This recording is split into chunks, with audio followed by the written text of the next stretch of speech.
सध्या वाढत असलेले तापमान, ग्लोबल वॉर्मिंग आणि आपल्याला वाटत असेल की बाबा माझ्या हाताने पण काही झाडे लागली गेली पाहिजेत आणि निसर्ग संवर्धन होईल आणि या पृथ्वीवरती झाडांचं क्षेत्र किंवा झाडांची संख्या वाढेल आणि ते आपल्या हेल्दी आरोग्यासाठी पुरेशा प्रमाणात असतील. तर त्यासाठी तुम्ही सध्या आंबे खात असाल मे महिन्यामध्ये, जूनमध्ये, तर काय करायचं आहे, तुम्ही एक अशी पिशवी घ्यायची आहे त्यामध्ये आपल्या परिसरातली थोडीशी माती घ्यायची आहे आणि त्याच्यामध्ये जेवढे आंबे खाल तेवढ्या त्याच्या ज्या कोया आहेत त्या कोया अशा दाबून भरू शकता 20-30पर्यंत म्हणलं तरी सगळ्या कोया लाईनअप करायच्या आणि अशा प्रकारे बघा एक 15 दिवसामध्ये इतके छान त्याला रोपं येत आहेत, उगवत आहेत.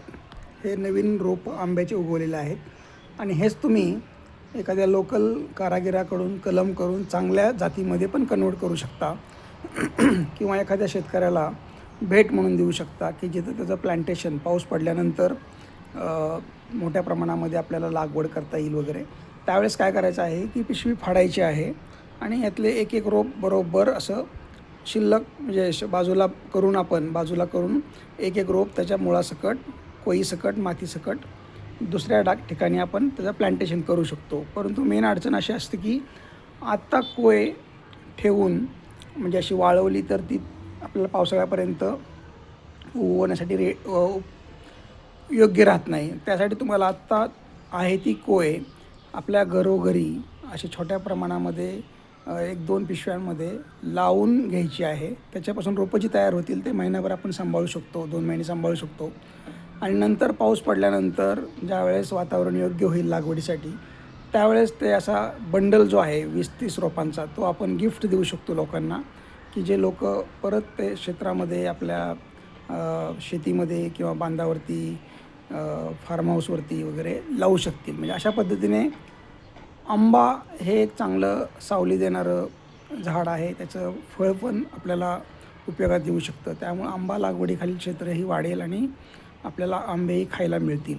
अशा पद्धतीने निसर्ग संवर्धनासाठी आपण कॉन्ट्रीब्यूट करायचं आहे.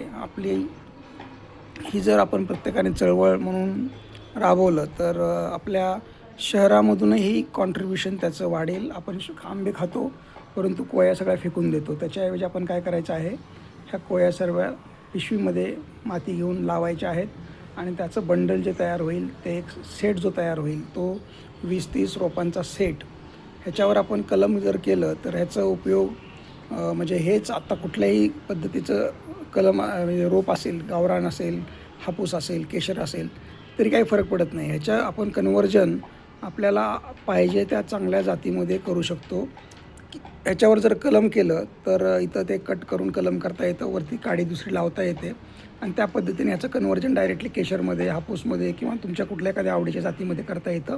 त्या झाडाची काडी आणून ह्याच्यावरती ग्राफ्टिंग करता येतं. ग्राफ्टिंगच्या भरपूर मेथड्स आहेत. तर त्यानुसार ॲट ए टाईम तुम्ही 20-30 रोपांचं ग्राफ्टिंग एखाद्या नर्सरीमधून पण करून घेऊ शकता आणि त्या पद्धतीने तुम्हाला तेच रोपं परत दुसरीकडे प्लांटेशनसाठी वापरता येतील किंवा तुम्ही गिफ्ट करू शकता. तर हेच आपण वेगवेगळ्या कोया वेगवेगळ्या पिशवीमध्ये लावल्या, जागा असेल तरी चालतं आहे, परंतु त्याच्याऐवजी त्याची जागा खूप लागेल. शहरामध्ये जागेची अडचण असते. त्यामुळे तुम्ही एका पिशवीमध्ये लावून 1 महिना 2 महिन्यामध्ये ह्याचं रिप्लांटेशनसाठी प्लॅन करू शकता. तर त्या पद्धतीने बघा, आंबे खाताय तर त्याच्या कोया इमिजिएटली एका पिशवीमध्ये लावत चला आणि त्याचं पुढे 2 महिन्यानंतर काय करायचं ते पुढे आपण नियोजन करू शकतो. परंतु पहिल्यांदा ह्या पिशवीमध्ये लागल्या गेल्या पाहिजेत, हे महत्त्वाचं आहे.